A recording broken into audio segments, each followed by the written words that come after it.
Hey, welcome back to ZK Master Tech. Sorry it's been a long time since my last post, but I've been super busy working on combines and tractors in the field because harvest is in full swing. So I got a few videos gathered up here for you guys to show you what it's like to do service calls in the field. So let's check it out.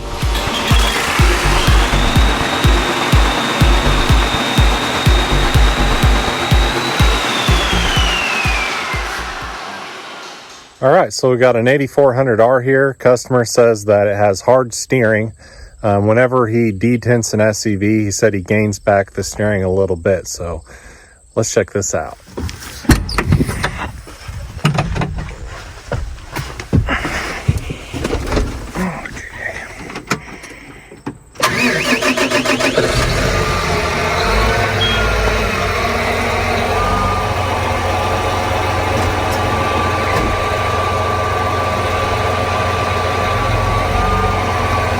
Yeah, we got like no steering.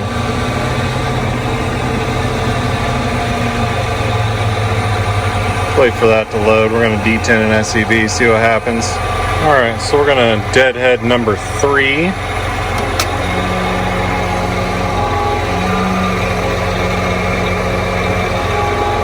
Gained back quite a bit more pressure, but not all of it, but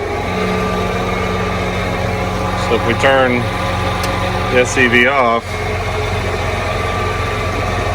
we ain't got nothing.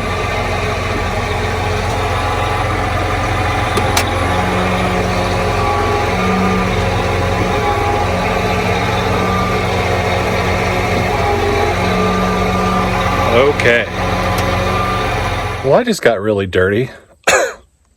It was really dusty under there, so I went underneath the tractor to locate the line, the load sense line going to the priority valve housing, but it was just packed full of dirt, bean dust, corn stalks, you name it under there. So I got all that dug out, and let me bring you in here because I think what's going on is I think we have an internal check valve that has failed within the priority valve housing. So we're going to take the load sense line off and we're going to cap it off at both ends, and then we're going to see if we regain the steering. So let me bring you in here. Okay, so we're under the tractor on the left hand side. Here we got our priority valve housing up here. We got this load sense line that runs down to here.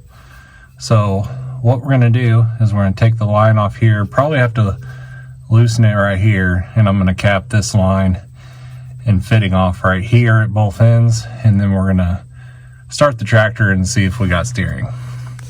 Okay, got that line plugged and capped. Well, let's fire this thing up and see what happens. Fire in the hole.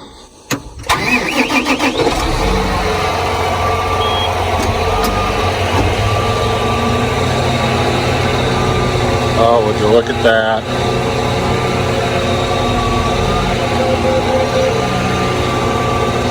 Now, it normally won't steer with these duals on in a soft field like this, just standing still. But if I were to move forward or back, we'd definitely have steering. It's a lot better than it was. All right, one moment while I clean all this off first. Okay, so that test confirms that the internal check valve inside of that priority valve has failed, because what we did was we basically added our own check valve into that circuit, right? So so instead of replacing the whole priority valve housing because that internal check valve's not serviceable, Deere's came out with a solution to add an external check valve. So we're going to take a fitting out of the bottom of that housing, and we're going to install a T-fitting and a check valve into that circuit going into that green line, and that should fix our problem. And it'll be a lot less expensive, and we won't have to change that whole valve out, which is kind of an ordeal. We probably have to, pull the tires off and stuff like that. So let me bring you in and show you what I'm talking about. I don't have the parts with me today. It's going to be the next day, tomorrow, hopefully, when I get the parts. So we'll come back to it and we'll replace that fitting and put a check valve in its place, and hopefully the customer will be up and running then. But let me bring you in and show you again what I'm talking about. Okay, so it's this fitting up in here is what I'm talking about right there. So we're going to pull that out and we're going to install a T-fitting and check valve in place of that long fitting there, and that should fix our issue. So I'm going to put this all back together now.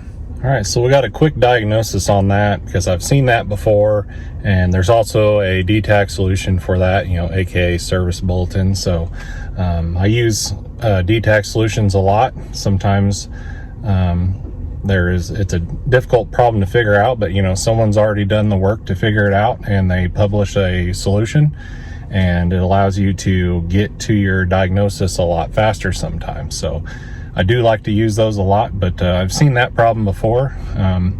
Normally with a priority valve failure, like on an 8370, like I've done videos on, usually it's the O-rings blown on that cartridge valve, but this is a different setup, so works a little bit differently.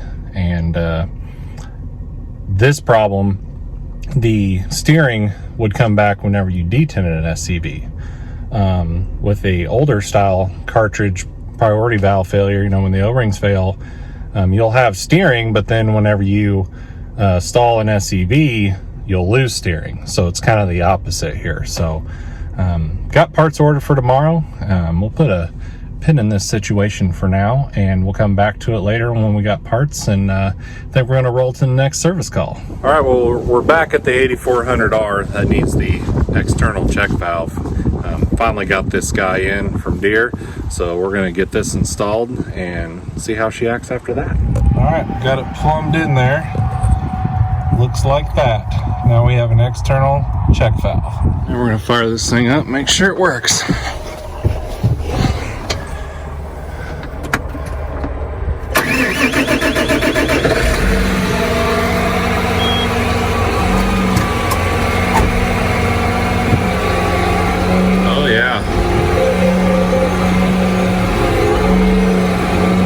Look at that. Problem fixed. Okay, next service call here.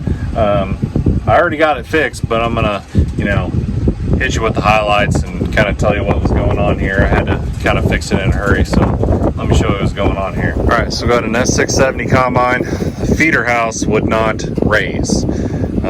It would lower. Whenever I would hit the raise button, I could hear the solenoid valves were moving and oil was flowing, but the head wouldn't raise. So I snapped a 5,000 PSI gauge to my electronic gauge here, and I only had like 600 PSI. I was supposed to have 3,000.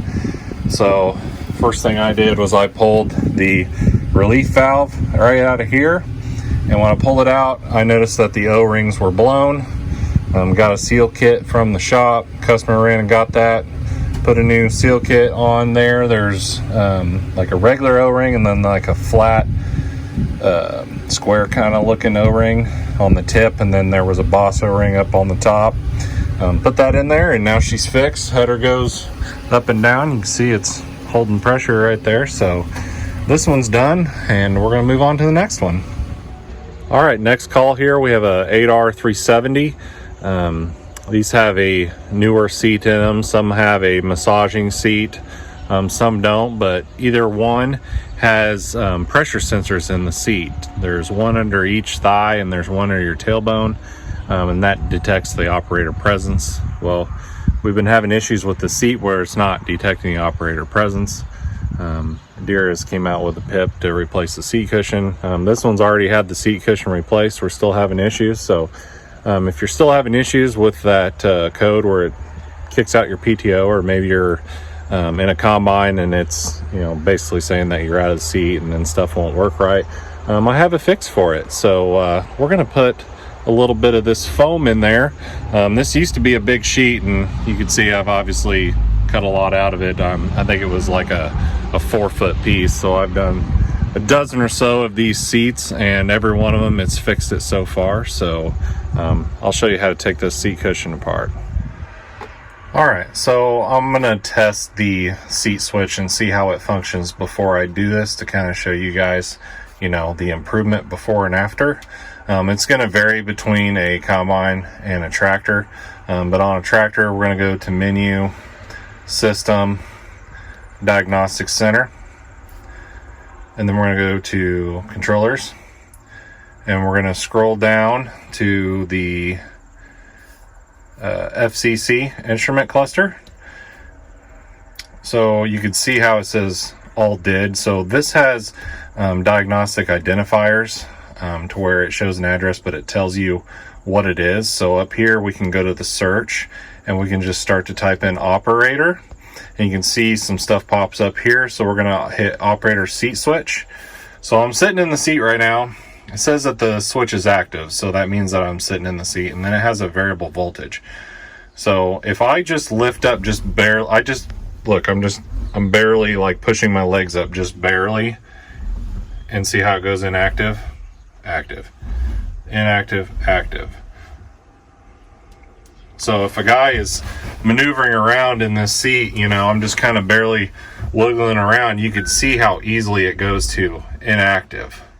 Okay, so we're going to fix that, and I'm going to show you how. Okay, so the first thing you're going to do, there's a T25 Torx right back here where I'm putting my finger. We're going to take that Torx screw out, and then there's just metal clips holding this on, going to pop it out. Okay, so we got this off. This is where that little T25 Torx screw goes through. My weapon of choice today is the new high-speed 1/4-inch drive Milwaukee ratchet, and it definitely runs a lot faster than the first ratchets I came out with. Zip that screw out, no problem. Also, you're going to have this connector right here that you got to get out of here for the seat position, and then you just unsnap the metal clips, and this thing comes off because you got to get that off in order to get to these Torx screws right here. So that's a T45. You're going to have one there. You're going to have underneath the seat. It's kind of hard to see. You can see another one right there. And then you got another one in the front right there. And then you got one, if you swivel this seat all the way that way, you've got one hiding back here, kind of right next to this seat belt buckle. Sometimes the seat belt buckle is kind of swiveled over the head of the Torx screw, and you've got to loosen this 18 millimeter to kind of get it to go that way so you can get this screw in and out. So we're going to take those 4 screws out, and then the seat cushion will pop up.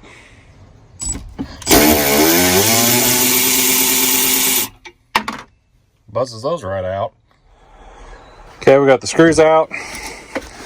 Now you can lift up the seat cushion, and we're going to kind of peel this wiring out of the way. Just unplug it here and right down here, and get that out of our way. Okay, with the electrical out of the way, there's kind of a dead space in here in between the metal and the seat cushion. Now if you have a massaging ventilated seat, you're going to have some more components right here. You're going to have some lines and stuff running through here, but it's pretty much the same. So where we're going to add foam is kind of right here. So I'm going to mock up a piece of this foam, and this foam is just like a 1-inch super soft foam that I actually got from a canvas shop that does covers for boats and auger carts and stuff. So they had a bunch of this stuff laying around, so I bought a piece of that from them.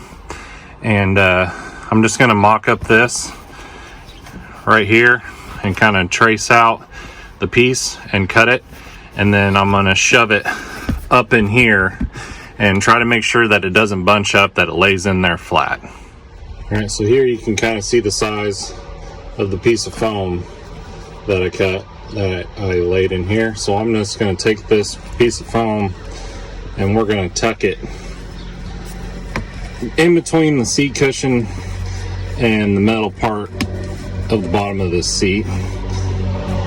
We're just going to tuck it up in there real good, and then we'll put this seat all back together, and then we're going to retest it, make sure that it, you know, still switches on and off, because we still want it to be safe for the operator. So we got the seat back together, and as you see, I'm sitting in the seat, it's active. So I'm going to raise up slightly like I did before with just my legs, staying active. But if I get completely out of the seat, inactive. Go in the seat, wiggle around. I mean, just rocking back and forth and moving around was making this thing go inactive before, which, you know, is normal. And when you're bouncing through the field, you know, you're kind of going up and down. And if you got your PTO on and it detects you get out of the seat, it's going to throw a code and kick it off. So now it still works as designed. It just, see, I got my butt clear off the seat. Sit down, up, down. So instead of like trying to, you know, short the circuit together or fool it, making the controller think that the operator's in the seat all the time, adding this foam in there, it just takes up just a little bit of dead space, and it's soft enough to where you don't feel it when you're sitting on it. It also allows it to breathe, air can move through it, and it just fixes the problem. Every one I've done, it fixes the issue, and we're still allowed to operate safely, because if the operator gets out of the seat, it sees that it's inactive. So we're going to call this one fixed. All right, well, that's going to do it for this video. I just wanted to say that this seat fix that I'm doing is just a temporary fix, okay? So John Deere, on these older seats, they wired those pressure sensors in series, so all three of them have to be activated in order for the controller to detect operator presence. So from what I've heard, they are coming out with a new seat cushion that the sensors are wired in parallel, so only one will need to be activated to show operator presence. So I think that will definitely be the ultimate fix. But for whatever reason, if I put a little bit more pressure on that rear sensor that goes right underneath your tailbone, it seems to make a great improvement on how the seat works, and it still works as designed, and it's still safe for the operator, but it allows them to continue use in the field. So without being detected in that seat, you know, we have limited functions, and it's going to be a headache for the farmer. So I had to come up with a solution to get these machines running. So this is just a temporary fix for now until we get a new updated seat cushion. And I appreciate you guys watching, and until next time, keep that green iron moving.